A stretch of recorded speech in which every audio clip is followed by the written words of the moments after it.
Welcome, everyone. Thank you for coming at this early hour on a weekend and a cold weekend for that. So I really appreciate your presence here. I want to thank the organizers as well, and especially Nancy Murray and Elaine Hagopian for their hard work, their vision, and their leadership in our community here. I'm honored to chair this panel of distinguished speakers at this very important conference. As we reflect on the consequences of the Balfour Declaration, we must recognize that the racist, colonial, and arrogant mindset that brought it about 100 years ago and allowed for the establishment of a settler colonial state on the land of Palestine dispossessed many Palestinians, including my entire family, and violently uprooted and placed them in a purgatory for the rest of their lives, whereby they were stateless, landless, and repeatedly had their history and culture erased. This same mindset continues today, as do the countless injustices suffered by the Palestinians. This is why this conference is important. This is not just a history of what happened 100 years ago, but the consequences that continue to this day. And I look forward to hearing all the various presentations we will be hearing today from different perspectives. With my brief remarks here, I will start with very brief introductions, as the bios are in the programs you have. But since this is the first panel of the conference, I ask that you help me to keep this on track, and so that we can hear everyone and have time for discussion. First, we have Lawrence Davidson, a Professor Emeritus of History at Westchester University, speaking, followed by Susan Akram, Professor of International Law at Boston University and Director of International Human Rights Clinic at Boston University, and finally, Tom Suarez, faculty member of Palestine's National Conservatory of Music and author of several books, and he will also be signing his book over the lunch break. So please join me in welcoming our guest panelists for this morning.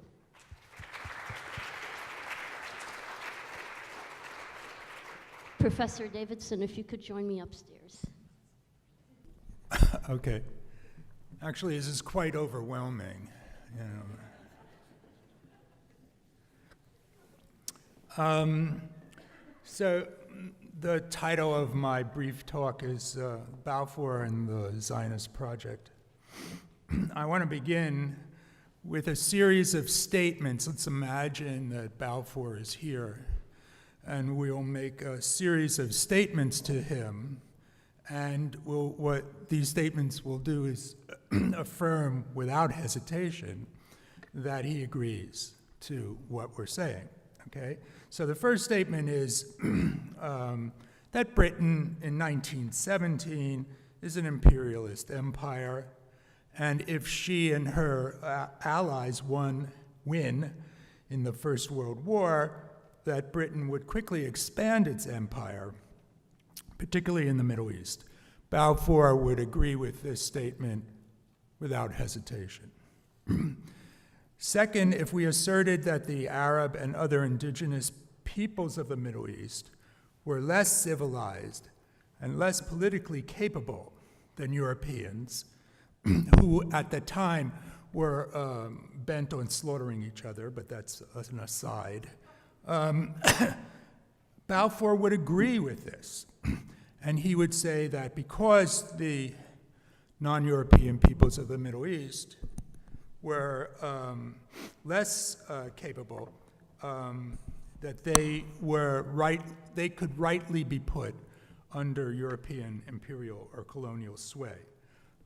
Third, if we then suggested, perhaps lowering our voice a bit here, that the wealthier elements of European Jewry exercised worldwide financial and political influence that could be used to help Britain and her allies win the war, Balfour would agree with that too. And of course, it would be based on that belief that he would make his declarative promise to support the creation of a Jewish national home in Palestine in return for Jewish wartime assistance. Then, perhaps after a solemn silence, we asserted to Balfour that the Old Testament Bible certainly held literal truths. Among them, the prophecy that the Jewish people would be one day returned to their promised land of Israel. Balfour would again agree with this without hesitation. And in this regard, Balfour, as well as Prime Minister Lloyd George, the Prime Minister of England at the time, would see themselves as playing a role in the fulfillment of biblical prophecy by assisting the return of the Jewish people to the modern site of ancient Israel, which was Palestine. And it should be noticed that Woodrow Wilson, the President of the United States at the time, would see himself in the same light. So we have three men of particular importance and national leadership: Prime Minister of England, the Foreign Minister of England, and the President of the United States, all who believed in biblical prophecy and saw themselves as playing a role in it. So against Balfour's dedication to the expansion of empire, his illusionary assumption of Jewish world influence, and his religious faith in the Old Testament prophecies, the fate of the Palestinian Arabs weighed very little. In fact, on August 11th, 1919, Balfour wrote a memo to the Foreign Office, and in it he said, quote, "Zionism is rooted in age-long traditions, in present needs and future hopes, of far profounder import than the desires and prejudices of the 700,000 Arabs who now inhabited that ancient land," unquote. And just also as an aside, it's ironic, there were only two members of the War Cabinet, the British War Cabinet, who raised any objections to the Balfour Declaration based on consideration of the native population, of the Arab population in Palestine, which were then referred to as Muslimen. Ironically, one of those was Jan Smuts of South Africa, and the other was the Jewish Lord Edwin Montagu. Okay. Now, moving on, let's make a series of statements that Chaim Weizmann, who Balfour is working with at this time, and other leaders of the World Zionist Organization would agree to without hesitation. Okay? And these will be familiar, but they set up the scenario for my conclusions.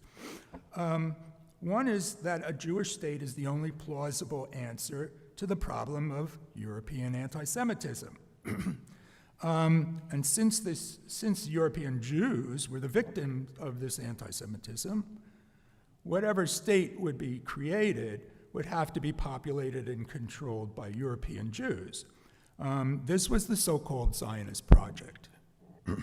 And Chaim Weizmann, it was a complete agreement, obviously, and he was at the forefront of trying to create this and bring this project to fruition. Now, it is to be noted that the political Zionists, like Weizmann, gave almost no thought. In fact, I could find no actual reference in the documents at all to Sephardic Jews of the Near East, or the significance of centuries of relative peaceful coexistence between Sephardic Jews and the Arabs. They were simply not referenced, okay? The second statement would be that Jews of Zionist persuasion were, by 1917, agreed that Palestine, the site of ancient Israel, was the only acceptable site for such a state. And thirdly, the non-Jewish population in Palestine, native population, was of no more consequence to Zionist Jews than they were to the imperially minded British. The reason for that is because these Jews were despite anti-Semitism, of a European mindset, and thus partook of the essentially racist view of non-Europeans at the time. In this regard, on January 19th, 1943, in a meeting with the Near East Department, subdepartment of the State Department, Chaim Weizmann stated categorically that, quote, Palestine can never be an Arab land again. And finally, Weizmann would agree with the statement that in the attempt to found a Jewish state in Palestine, an alliance with an expansionist imperial state was a reasonable tactical step. And Great Britain, rather than Germany, was the logical partner. This is because Germany was allied to the Ottoman Empire, and the Ottoman Empire was, before the British came in control of Palestine. So it's to be noted that these statements, to which Balfour and Weizmann both would agree, reflected unquestioned assumptions, which in turn supported the main traits of imperialism as practiced before World War II. And these were, briefly, a sense of superiority of European civilization, a sense of possessing a superior religion, Christianity or Judaism, a racist attitude towards non-Europeans, and a willingness to ignore the rights of alleged inferiors. Now today, most of us, particularly here, but most of us, understand that these assumptions are both factually and morally indefensible, and their consequences should be addressed and remedied. But Balfour and Weizmann were living in a time where that particular modern attitude made no sense to them at all. Nonetheless, to the extent that modern people share now this sense of moral repulsion, the world has really changed. And today we can say we live in a post-colonial era wherein imperialism is thought of as a negative thing of the past. This means that both the Balfour Declaration and the Zionist Project are really anachronisms, things of the past, much like white South Africa was. They are all products of a pre-World War II colonial era. And this leads us to another really seminal consequence. For Israel today to be truly accepted into the modern world, one of two things must happen. Either Israel must give up its racist ideology of Zionism, or the world must revert back to an acceptance of at least some of the colonial practices of the 19th century. Now, you would think that choosing the anti-racist option, and therefore seriously pressuring Israel, as it was done to South Africa, to fundamentally change, would be the obvious choice for today's statesmen. But it's not. It's not the obvious choice for them. There is an ongoing effort, we might call it the updated Zionist project, to move the world backward so as to accept racist past practices. It constitutes an attack on international law that seeks to protect and promote human rights, despite the fact that the origin of much of that international law comes as a reaction to Nazi persecution of Jews in World War II. Doesn't matter. There's an attack on that kind of international law, and an attack on the objectivity and efficacy of the United Nations, also in the area of protection of human rights. It was war and racism that brought the two imperial entities, the British Empire and the World Zionist Organization, together, And it is war and continued justification of racism by which Israel maintains its survival in our own day. The question for all of us is just how far we want to turn the clock back.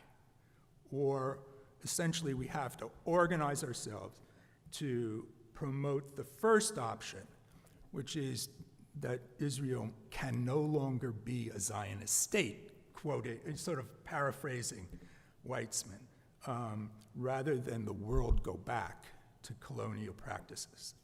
Thank you.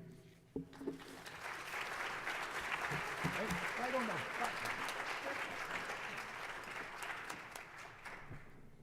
Thank you. I would like to invite Professor Susan Akram to come up here.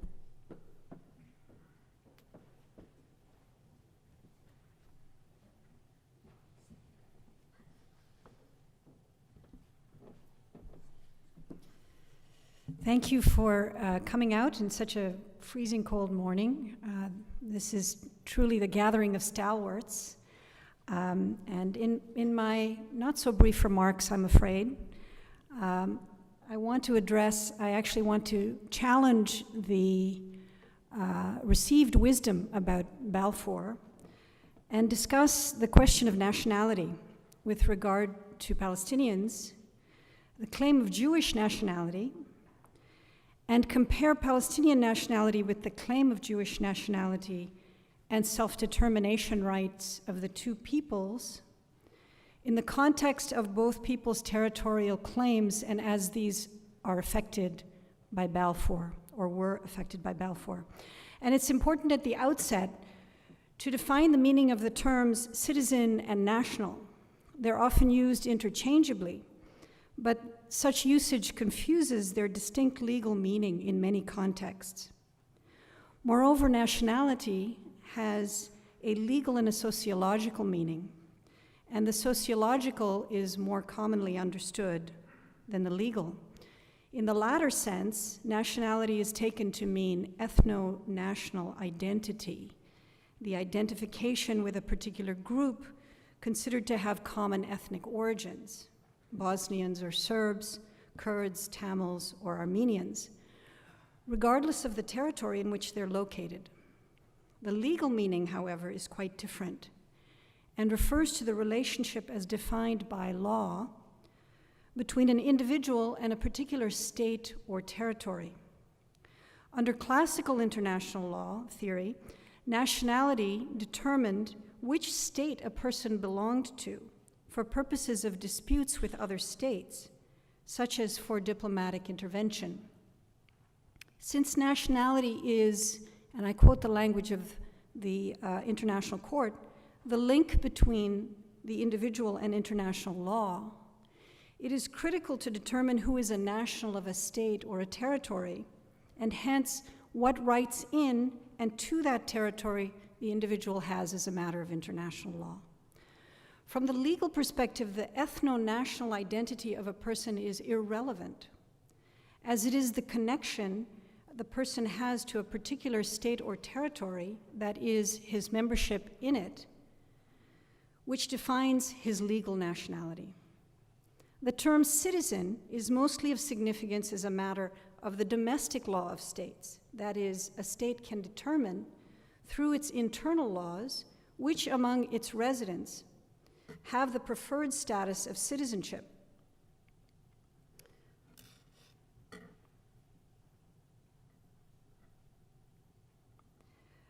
With the particular privileges and benefits afforded by that status.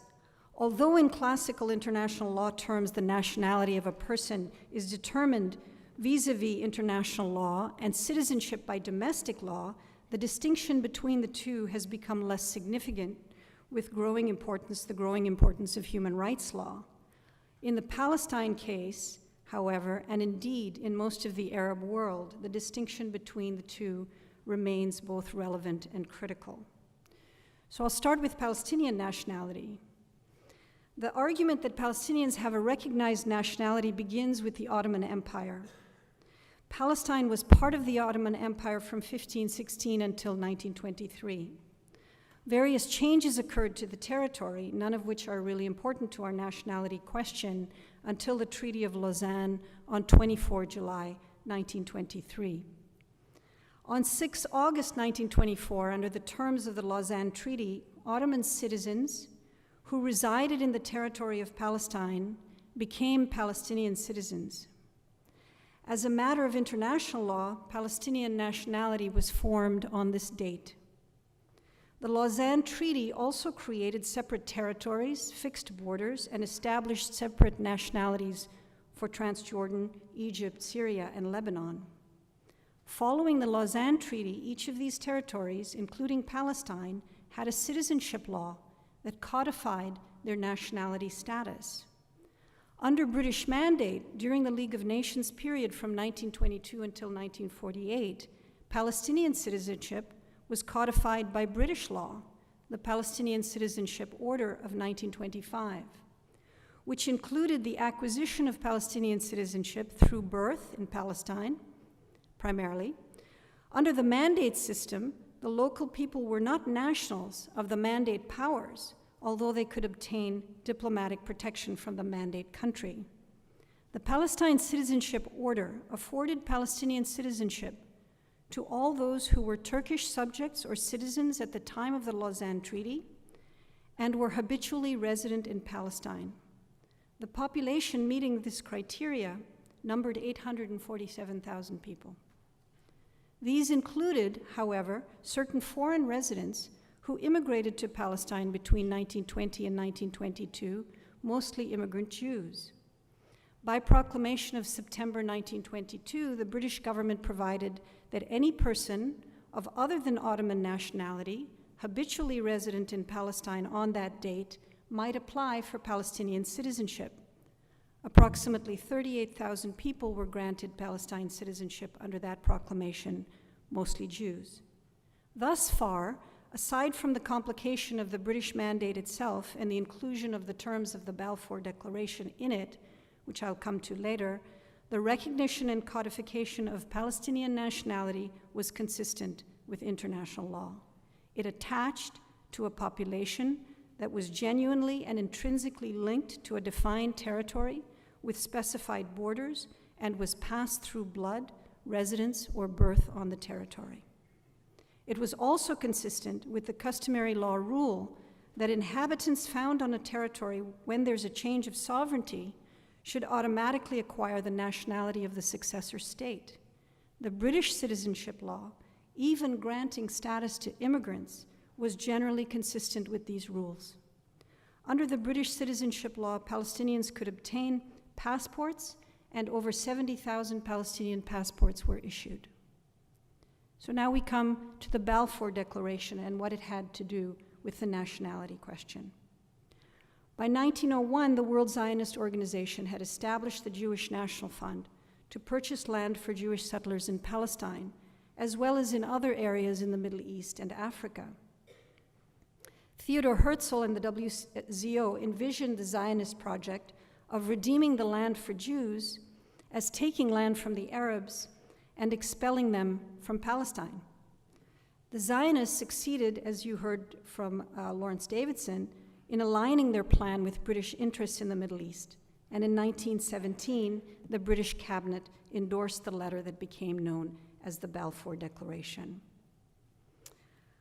Leila Farsak read the letter. I won't read it again, but simply to point out a few issues about it. The Zionists interpreted the endorsement of the Declaration of Balfour as a British commitment to the Jewish people for the creation of a Jewish state in Palestine.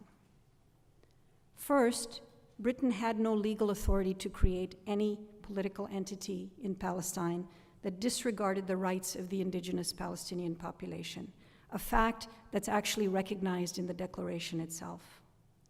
Second, such an interpretation violated the agreement made between the British government and Arab leaders during World War I that guaranteed the independence of the Arabs in all the regions under authority of the Sharif of Mecca once the war had ended, that indisputably included Palestine, as even the British Foreign Office maps showed. Third, there was no legal concept of the Jewish people as a political entity with recognized rights separate from the religious or cultural identity of the Jewish people. Fourth, the history of the Balfour Declaration reflects that the British government itself did not believe that the Zionists represented the rights or interests of the Jewish people. Anti-Zionist Jews, particularly prominent political leaders such as Lord Montagu, made it clear to the British government that the Zionists did not represent British Jews, let alone world Jewry. Most important, the British Parliament neither endorsed the Balfour Declaration nor passed it. It was defeated in both houses when put to a parliamentary vote. The only consistent interpretation of the Balfour Declaration with the negotiations and drafting history, Britain's pre-existing obligations under the League of Nations Charter, the mandate and its provision on minority treaties, and with existing international law was that Britain intended to provide for Jews a home in Palestine, but not a homeland, not a Jewish state. In other words, Britain recognized repeatedly in government letters, statements, and actions that it intended to provide a sanctuary for Jews in Palestine without violating the rights of Palestinian Arabs or the rights of Jews in any other country in the world. Nothing in the historical or legal history gives support for a claim that the Balfour Declaration recognized Jewish nationality attached to a distinct population of individuals entitled to self-determination in Palestine. Next, we come to Resolution 181 and the nationality question. This is the next major legal historical development relevant to the question of nationality, and that is Resolution 181, the Partition Plan of 29 November 1947. First, it's important to note that 181 was a General Assembly resolution, not a Security Council resolution. And under the UN Charter, the General Assembly has no authority to divide territory or to enforce any kind of obligation on states or people. The resolution language itself begins with the General Assembly recommends. The United Nations as a whole recognized this, as after passage of 181, both the Security Council and Britain, the mandatory power, refused to enforce the partition plan. The UN Secretariat issued an interpretation stating that Resolution 181 has no obligatory character whatsoever.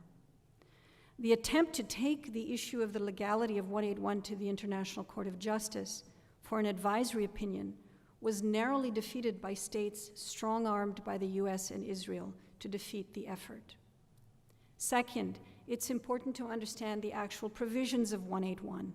In terms of nationalities, it is true that the British had separated Jewish from Arab nationalities in Palestine in incorporating the Balfour Declaration into the mandate and in granting citizenship to Jews who had entered and remained illegally.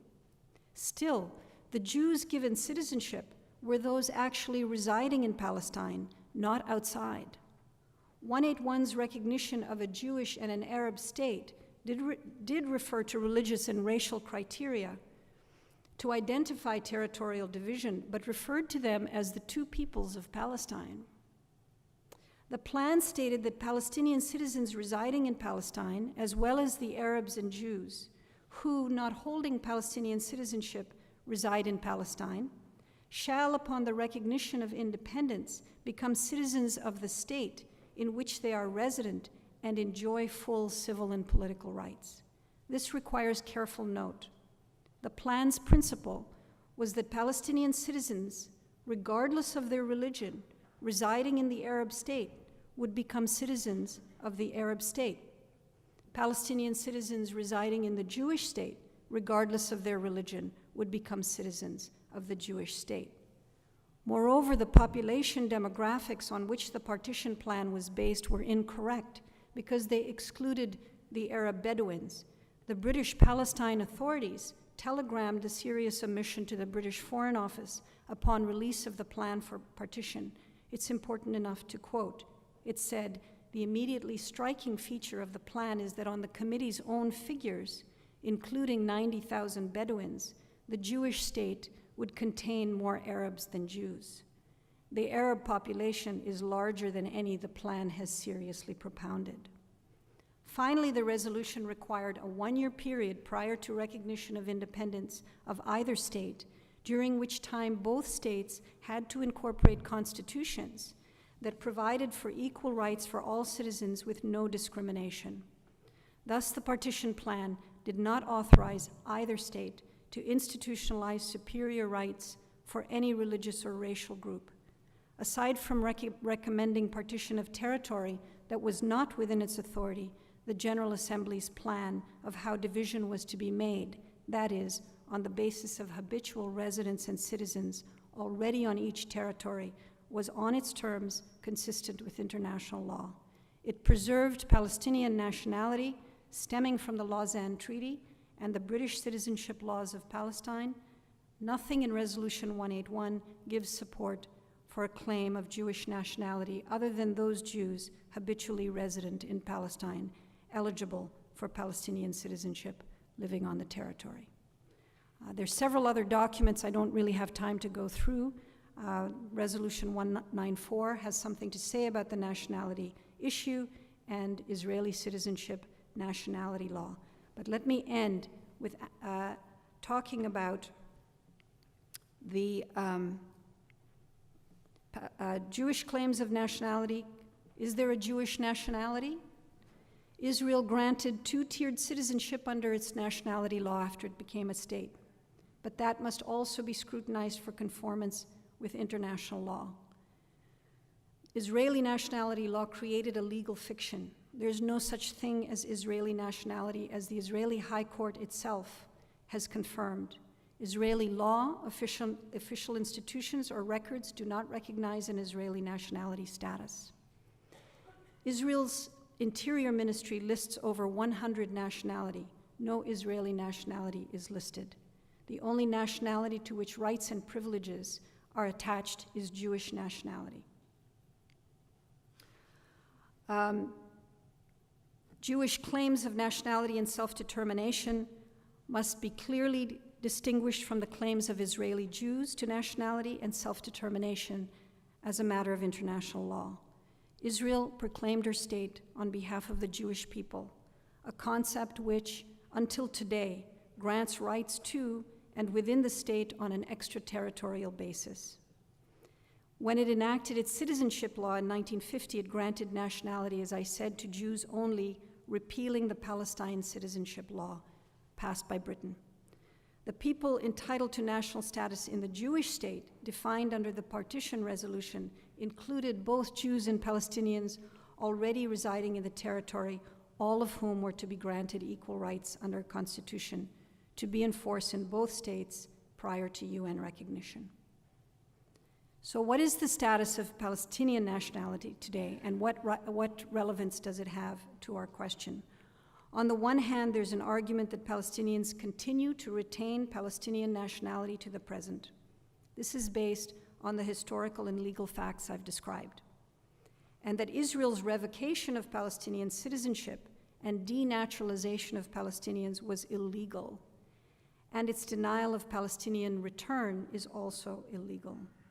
The argument rests on the claim that Israel's acts, being illegal, do not affect Palestinian nationality as a matter of international law, and that that nationality remains unbroken despite the inability of the majority of Palestinians to return to their homes.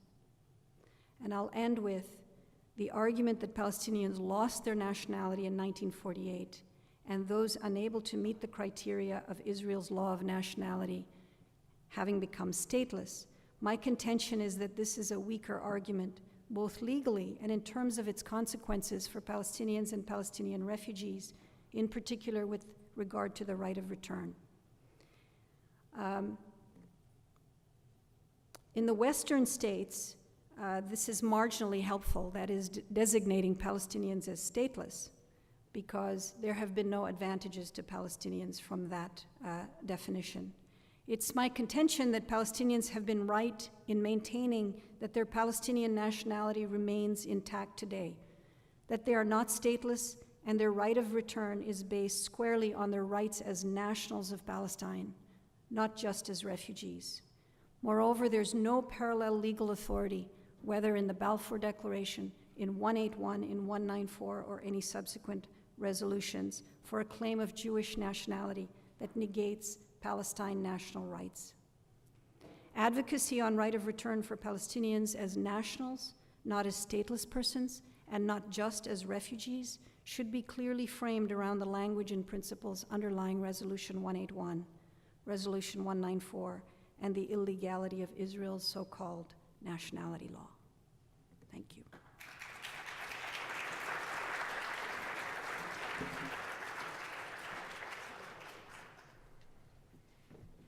Thank you very much. And I'd like to invite our last speaker, Tom Suarez, to come up.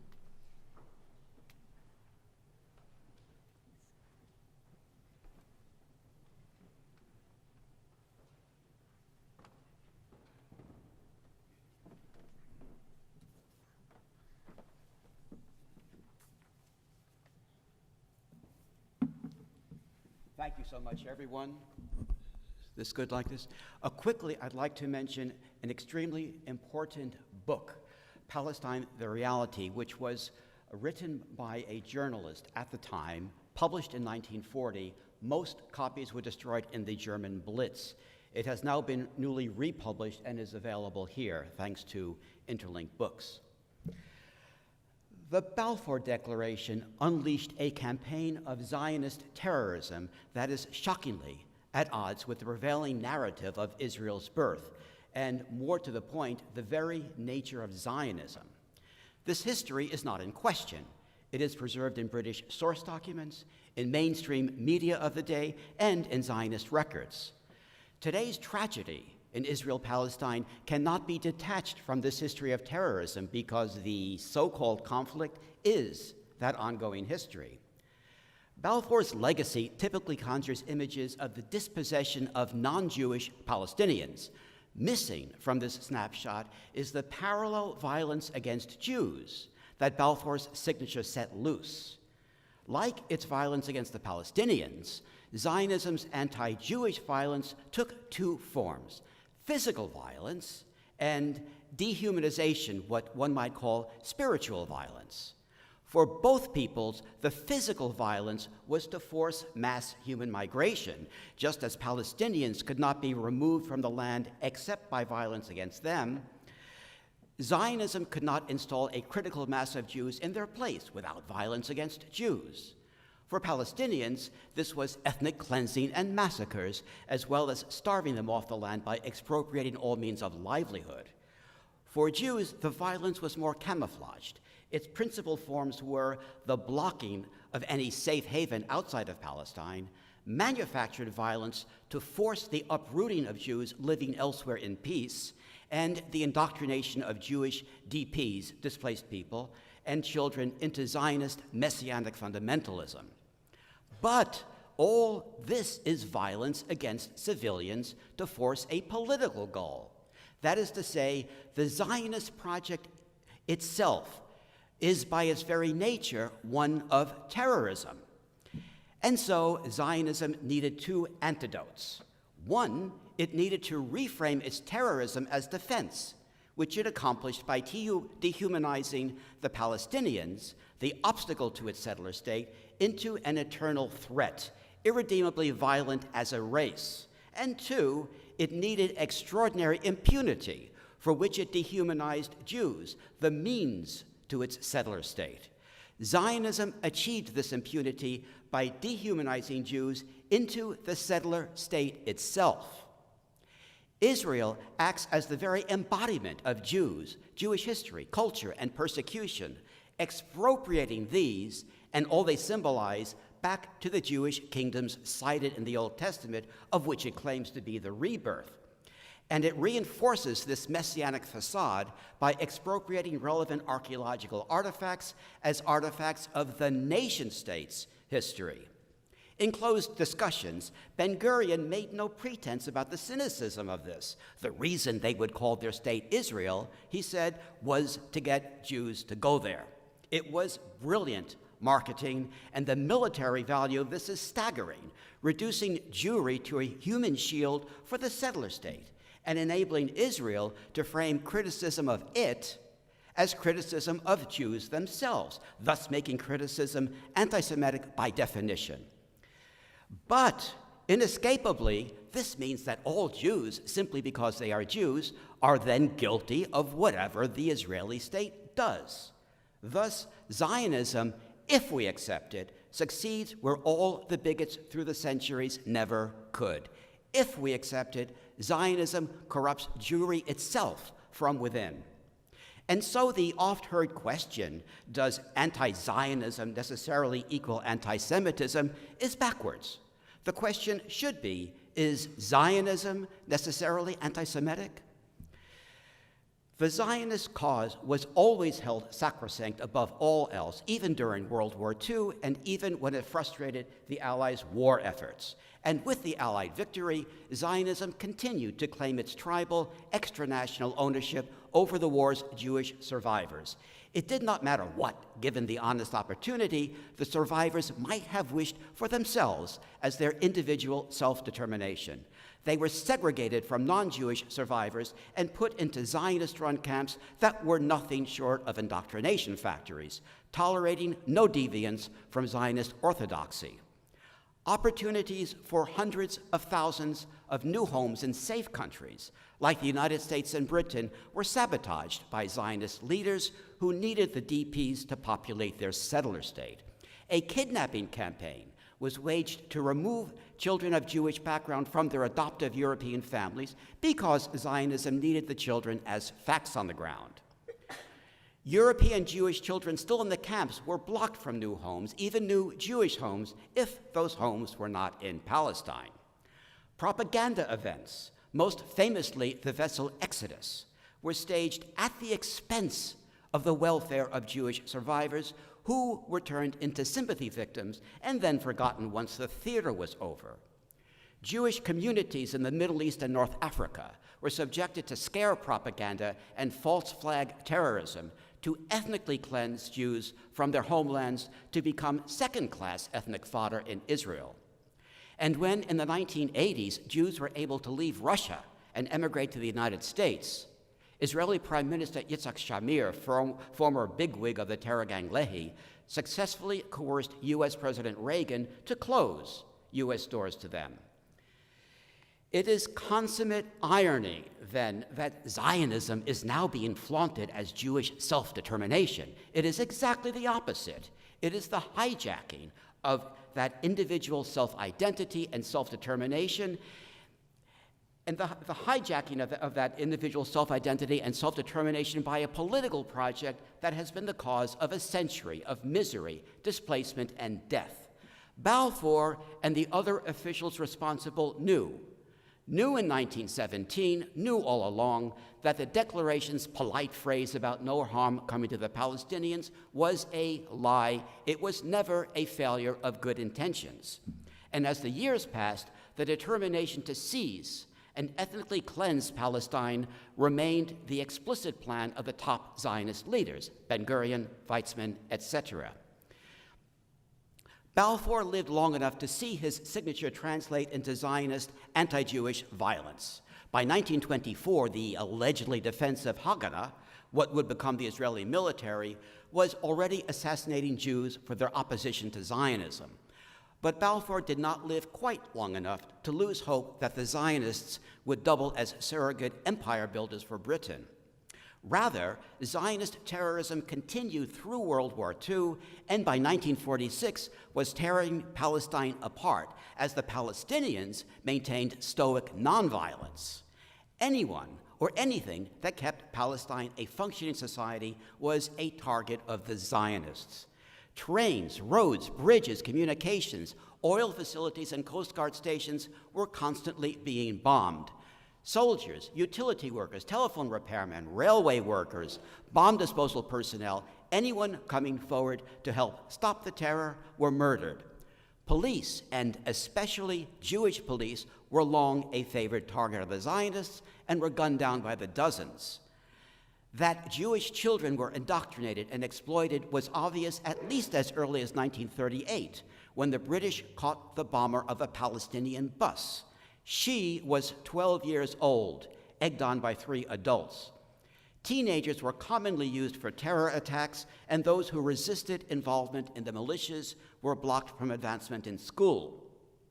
Among the smaller terror organizations that popped up was one specifically dedicated to preventing Jews from befriending non-Jews, the ultimate fear, of course, being polluting what for the Zionists was the pure Jewish race. As a sample of its methods, the terror group doused a disobedient Jewish girl with acid, severely injuring her and blinding her in one eye. Illustrative of the degree to which Zionist plans infiltrated the government in everyday life, a couple of months after one Coast Guard station was attacked and bombed by the Haganah, it blew up again, but the British were baffled because this time there had been no attack. It just blew up. They discovered that the construction crew that had rebuilt the station after the previous attack were Haganah and had simply embedded explosives in the reconstruction. But the worst problem of infiltration was in the military service, where deadly sabotage by Zionist plants who had joined the forces led, tragically, to orders to remove all Jews from service in Palestine because there was no way to tell them from the Zionists. By 1948, this problem spread to key medical personnel. After the Jewish agency poisoned the water supply of Acre with typhoid in order to expedite the ethnic cleansing of this city that lies on the Palestinian side of partition, the bacteriologist hired by the British proved to be a Haganah plant or sympathizer, an obstacle to the availability of the vaccine. Nor did Balfour live long enough to see his signature spread terrorism to Europe and Britain. His own embassy in Rome bombed. Allied trains in Austria, bombed. Government buildings in London, bombed. And a concerted, though almost entirely unsuccessful, campaign of letter bombs. 30 years and 27 days after Balfour signed his name, the UN capitulated to Zionist terrorism and passed UN Resolution 181 with its implicit creation of the Israeli state. The alternate UN plan was for a binational state.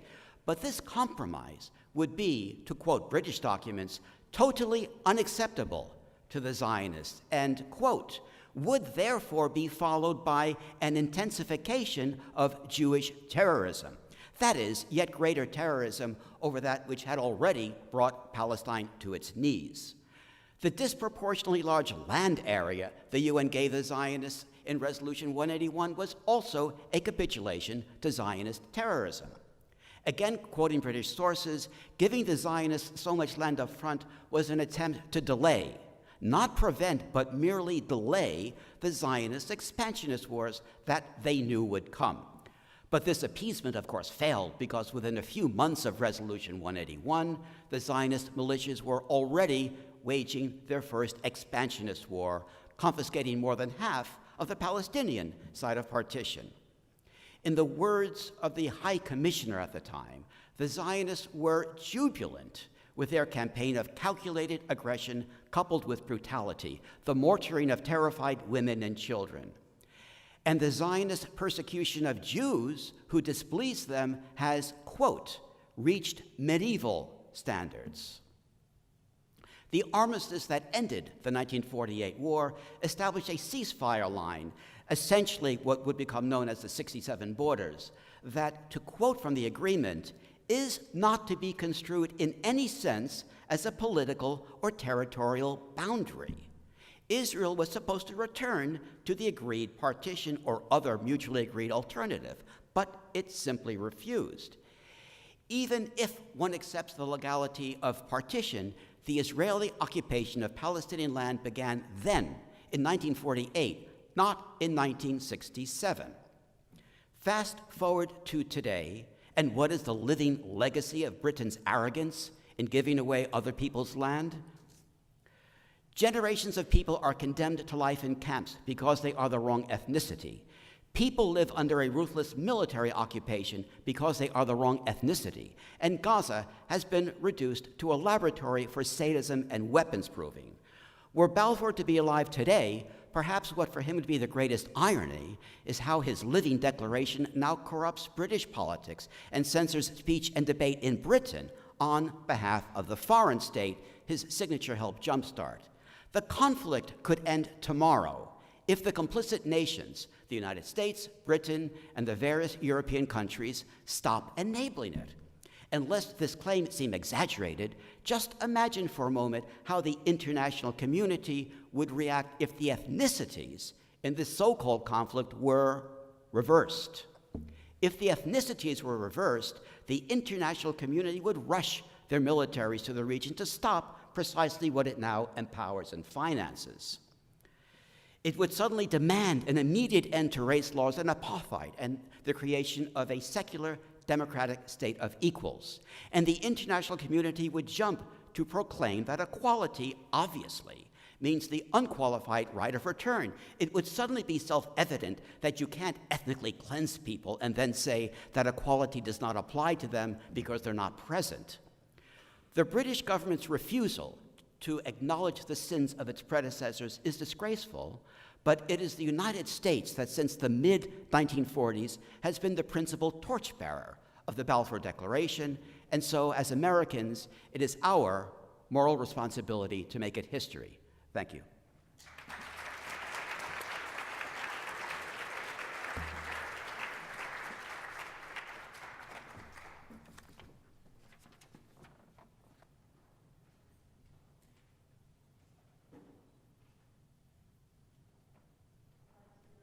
Our three presenters for very rich presentations, and we have some time for questions now. I ask that you please, those who have questions, come up to the microphone and we can have a start a line.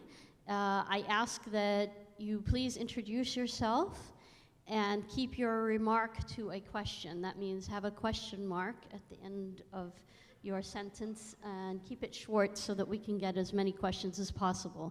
I also want to thank our presenters for keeping to time. So we will have a nice, rich discussion now, time for question and answer before a coffee break. So please, we'll start with Dawn, if you could introduce yourself and ask.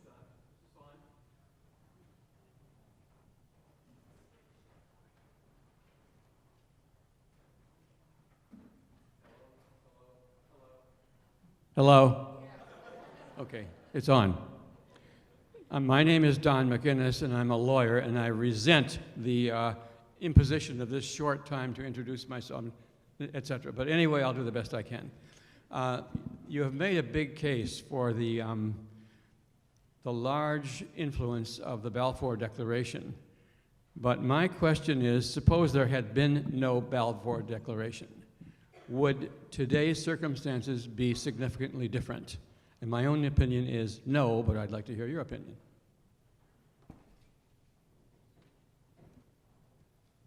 I think that why did this, is this on? Yes? Why did the Zionists need the British? It happened to be the British, but it could have been any major Western power would have done the same thing. It needed them to put them on the map, so to speak, as this legitimate movement, and it needed them to put down the indigenous resistance before they were able to do so themselves, and ultimately, it needed the British colonial establishment so that the Zionists could position themselves as a liberation movement. It couldn't position themselves as a liberation movement against the Palestinians, but it needed this colonial enterprise for them to, quote unquote, liberate themselves from. So I think, yes, it needed the Balfour Declaration, or it needed something to serve these three purposes. That's my view on that.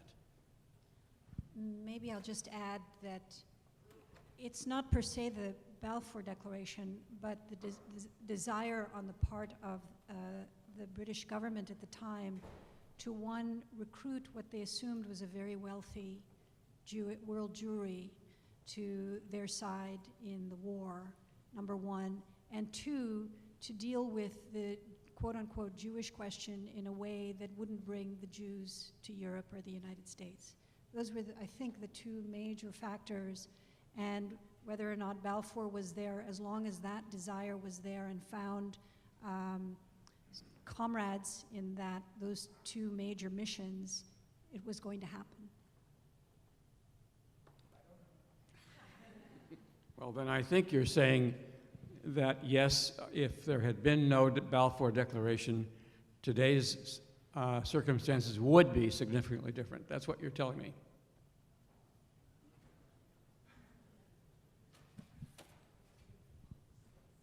I think they said another declaration probably would be created, so.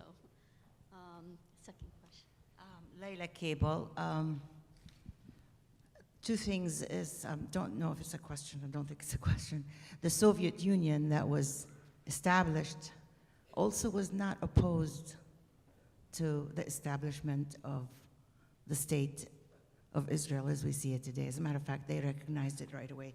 The one thing that wasn't brought up, they were excellent speeches, all of them. I just read this somewhere, how the US Jews pushed for the entry of the US into World War I in return for the Balfour Declaration. I don't know if it's exactly true, but the day the 60,000 British soldiers were killed on the war front, Britain was desperate, and the US Jews, Brandeis being very effective in that, said, we will guarantee US entry into the war if you give us what we want.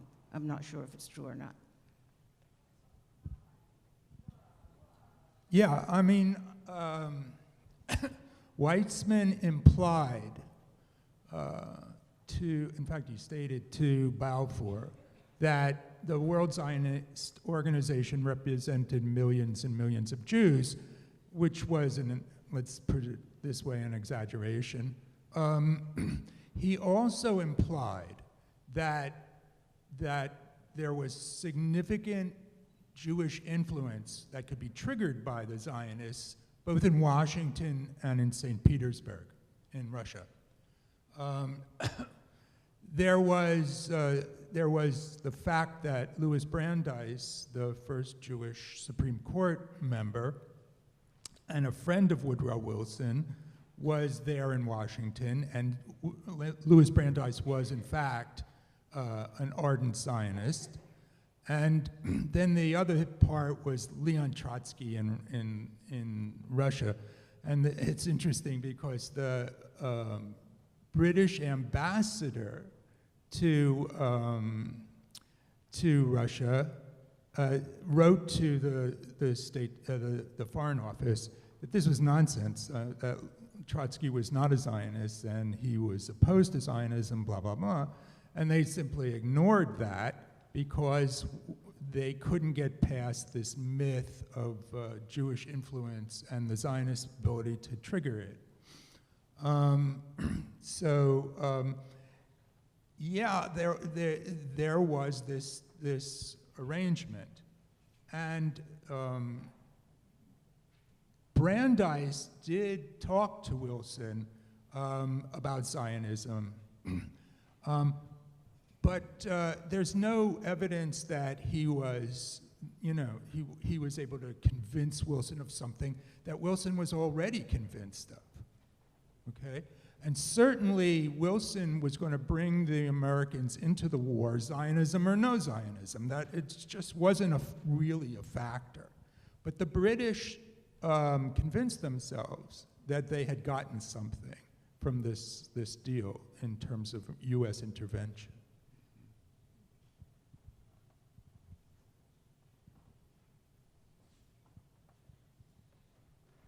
Thank you all so much. So I have a quick question. So I have a question for Susan about, I was really intrigued by your closing point on that it's better for Palestinians to claim a right to return while holding on to a nationality as opposed to just doing it as refugees. So I'm curious about why that's the case and whether claiming a nationality impacts anything about their status for Palestinians outside of historic Palestine where they are now. And then the other question sort of related to that is Palestinians, okay, the statehood project right now of the Palestinian Authority, how is that impacted by, kind of a sense of an ongoing Palestinian nationality? Is that sort of Palestinian nationality something that something like the PLO or the Palestinian Authority can just sort of pick up and reclaim? So I'm just curious about those dynamics. Thank you all for starting the day off so well. Three very complicated questions. That's okay.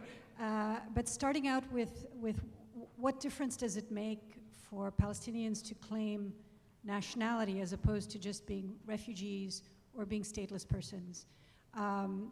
What I couldn't talk about was the impact of Resolution 194 on the nationality question.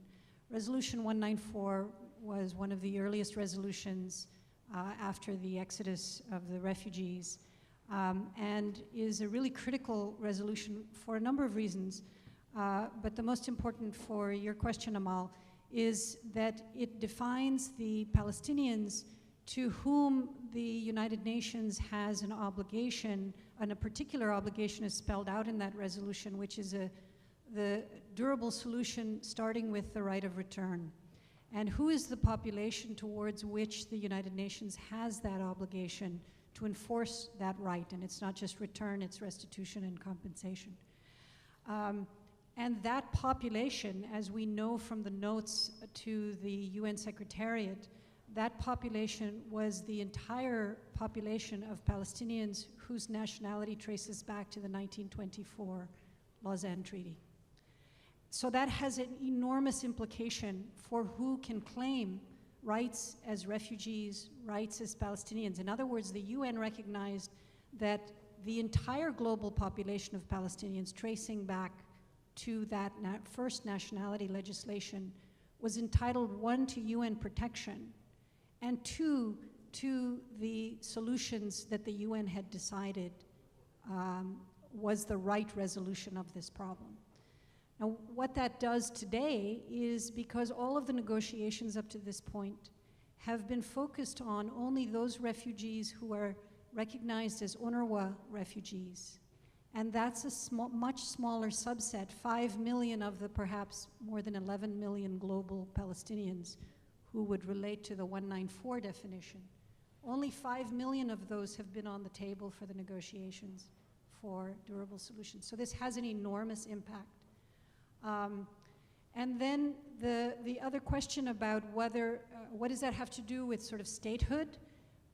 That's an open question. Under the international human rights treaties, the big debate that has been going on now between the Israelis and the Palestinians about who has the right to return, Israel claims it's only nationals of Israel. So if we, based on the language that doesn't quite support that argument, but if we say that nationals have the right, then it's Palestinian nationals, persons who are connected to that territory, whose international status as nationals was recognized long before the establishment of the State of Israel. And the third question, which has to do with the PA-PLO, a number of years ago, the PA started talking about drafting a nationality law for Palestinians, and there was a lot of pushback because of the sense that the PA, based on the elections, represents no more than 33% of even the Palestinians in the immediate diaspora. So that the pushback was, the PA has no right to draft a nationality law that will affect the nationality status of Palestinians globally. There has been recently a major effort to revive the PLO. There have been two big conferences, one in Istanbul and one in Amman, I think. I can't remember where the other one is. But on the table is this question of a nationality law. This is a very, very pivotal question. And it absolutely belongs to the PLO, does not belong to the PA. And what would be the status of Palestinians who are recognized as nationals of Palestine vis-a-vis their status in other states? Israelis have two citizenships. There's no problem.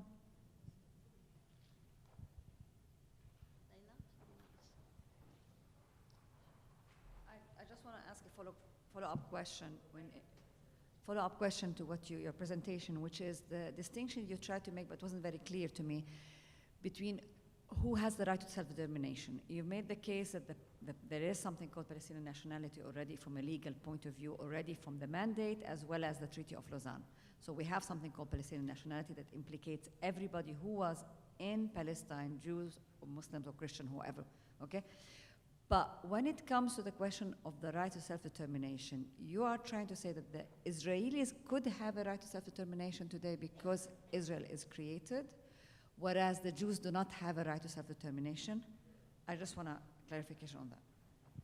So from a point of view of citizenship and nationality law, the connection for nationality comes from a 1955 very seminal case called Nottebohm, the International Court of Justice, which, 1955.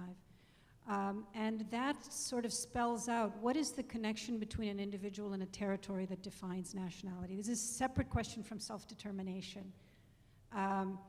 But the issue of nationality has to do with a series of principles or rules or norms. And that is, again, the connection between the individual and the land.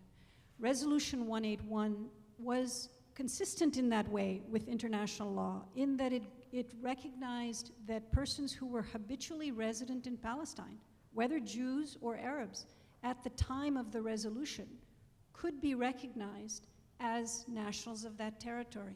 Again, completely consistent with international law, because there's a principle that when there's a succession of territory, all of the habitual residents of the prior territory are entitled to citizenship in the new territory. And that has to be granted without discrimination. So here's where we have a problem with the Israeli nationality citizenship law. But there is nothing in international law that extends that kind of connection to people who have never been on that territory, never had that connection that might relate back to the prior nationality law of 1924, right? So all Palestinians who were at that time recognized from an international point of view as nationals of that territory retain that nationality till today. But there is no such thing as people who have never had a connection with that land, i.e. Jews everywhere else in the world, to be entitled to a national status. That's the distinction. But 181 was correct in the way that it defined citizenship to the new state. So self-determination is a different question. And again, we have now a huge body of law recognizing Palestinians as people entitled to self-determination. And the mandate was required to preserve that as a matter of the minority treaties, Article 22 of the mandate. And so what the UN was required to do was to maintain the self-determination rights recognized as of that time. And that obligation remains through today. It doesn't extend, it extends to everyone residing in Israel who's entitled to citizenship. It does not extend to anyone who doesn't have that territorial connection. Hi, I'm David. We go back to the 19th century and Lord Shaftesbury of Britain saying, originating the phrase, a land without a people for a people without a land. It's an evangelical Christian concept, which has become really the basis, I think, for this concept of a Jewish state, and this is in a way the religion of, I think, the modern times. And so I'm wondering if you could talk a little bit about this idea of the ethno-cultural concept of the state, especially as regards Judaism as a race or as a religion.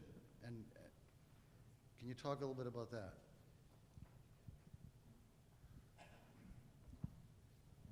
Well, the whole intent of Zionism is to conflate the two, to convince both the world and the Jews themselves that Zionism and Judaism are the same thing. But they're really obviously not. Zionism is a political ideology, an exclusive and in my opinion, racist one. And so what Israel is essentially trying to do is to tie a religion, okay, Judaism, to a racist political ideology. And obviously that's got to be corruptive. To the extent that they're successful, they corrupt, and of course this is my opinion, they corrupt the religion.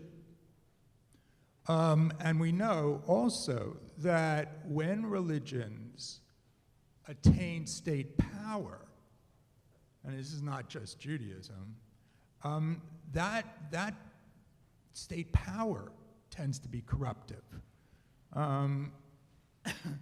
You know, we have friends who are Buddhists, and they are always singing the praises of peaceful Buddhism.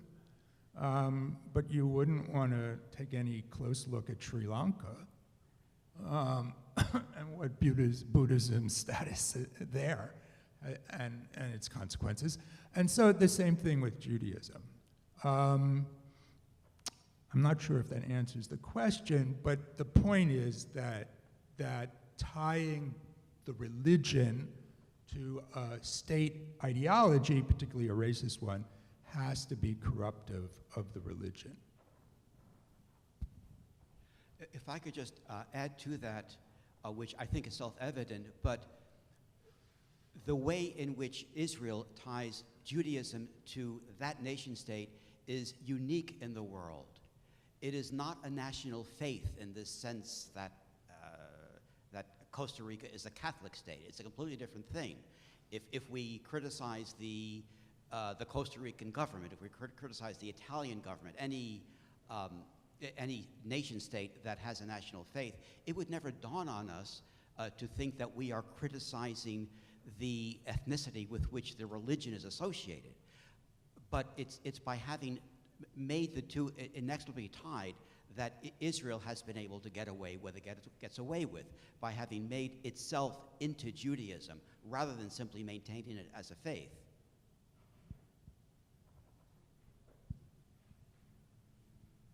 Hello, my name is Michel Mshabbek, and I'm the publisher and editor at Interlink Publishing. I'd like to start with a thank you to all of you for being here and for speaking today, and also start with an apology because I don't have a question mark at the end of my statement. About a year ago, I had a friend of mine who worked at the British Library, and he came across a book, and he called me and he said, "You have to come over and read this book." And it was a book that was published in 1940 by J.M.L.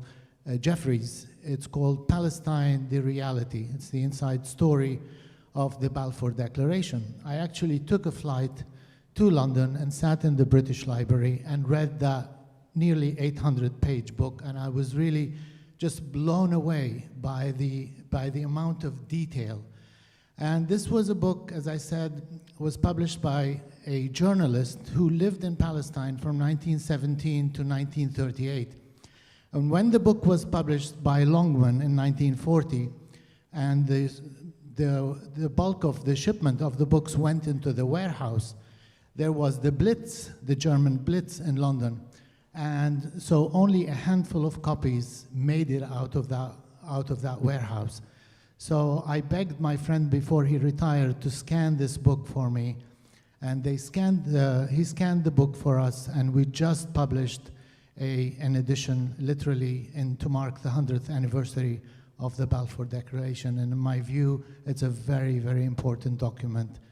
Just wanted to make you guys aware of it. Thank you very much. Thank you. Is that book available here today? Yes. Excellent. So you can check it out on the breaks. Thank you. Good morning. My name's Jeff Spur. I appreciated all three of these very lucid. You can't? These lucid presentations today. And I have a very simple question, I hope, for Susan Akram. Everything was clear as a bell, except you're twice using the term provisions for minority populations, which strikes me as sort of a contradiction, given that the Palestinians were the majority population. So if you just unpack that a little bit and what that signifies. Thank you. I was only using the reference that many of the British letters and the documents about the relationship between the Zionists and the local Palestinians were using. The Palestinians were called the minority population. The irony is not lost on any of us, I think. One very short, quick question. My name is Cynthia Mansour, a first-generation Palestinian. And I'd like to look at today and forward. And I'd like to ask, how do we address the fact that America is funding all this and has been, and so many Americans are unaware that since 1975, we have actually funded Israel to the point of $1.3 trillion.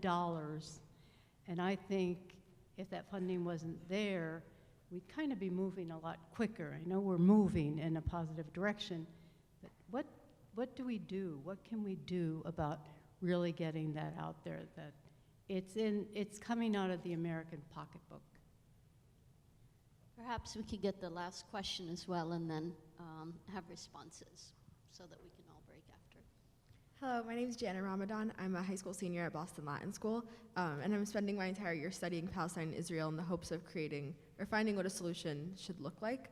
But I just had a question because I have found that through my research that there have been some claims that like Zionism wasn't always a one state or one nation perspective, and that at some point it had a binational side of it, and that in the end the side that like promoted a one state solution was the one that won, I guess, and created the state of Israel. So how do you think maybe bringing back the people who had supported this like binational Zionist movement would maybe change what the conflict looks like right now? Thank you. Perhaps we can have the answers and last comments before we break. Thank you. Okay. It's true that there was something called a cultural Zionist orientation, and there was a debate in the 1920s and onward as to how an Israel should be. And there were people who said, no, it shouldn't be a state, but it should be a cultural homeland and place where Jews can retreat to and develop their culture and their religion. That orientation lost that debate. I would suggest to you that there's a subgroup of Zionists, particularly in the United States, who are known euphemistically as liberal Zionists, and they, if it was put to them, they might try. They might be interested in this alternative concept even today. I don't know how far they would get. So that's my answer to your question. The answer to the other question is to promote an understanding of the way American politics works, okay? This is not a democracy of individuals. This is a democracy of interest groups, all right? So you can tell, but most Americans don't vote. They're not interested in politics particularly, and unless it impacts on their immediate lives. And so what's happened is that people who are interested in what the federal government or the state government can do for them collect together into special interest groups or lobbies.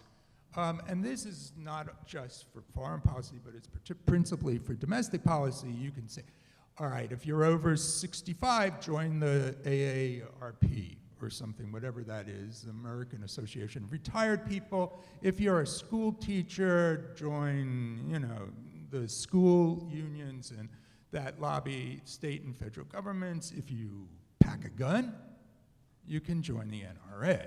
I mean, and there's hundreds of these things, and that's the way our politics work.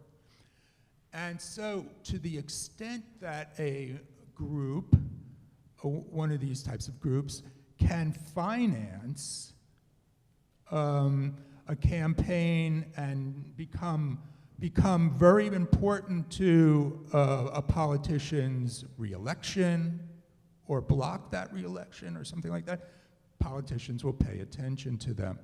And that's how it works. So, for instance, Palestinian Americans have been trying for decades to create a counter lobby in Washington. It's sort of hosted by the Jerusalem Fund or the Institute for Palestine Studies.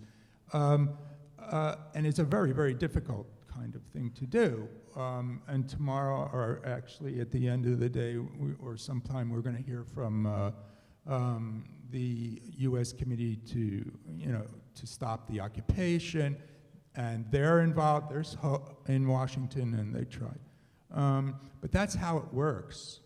And until you can develop the kinds of lobbying that will influence politicians in their policy making, you've got a problem. So maybe I'll just say a word, plugging law, for those of you whose eyes glaze over when anyone talks about international law. I want to make a plug for it because I think in this conflict the law really matters. And the fact that there has been no international legal recognition of a Jewish state matters. And the fact that there is such a thing as Palestinian nationality as a matter of international law going back to 1924 matters. And that this kind of education is really important because that's a tool for persuasion. That's an incredibly powerful tool. And exactly right, it's under attack, but it's up to all of us to educate ourselves and use these tools. Because today, there is a one state of Palestine, Israel. And either it's going to be an apartheid state, or it's going to be a truly democratic state for all the people. That's our job. I'd like to add that there are fabulous organizations, Jewish Voice for Peace, the International Anti-Zionist Jewish Network, any Jewish organization that is anti-Zionist is very important. In a perfect world, it shouldn't make any difference whether they were a Jewish organization or not, but in the world as it is, the fact that they deny Zionism the exploitation of the Jewish issue is pivotal to denying the United States' role in perpetuating this tragedy.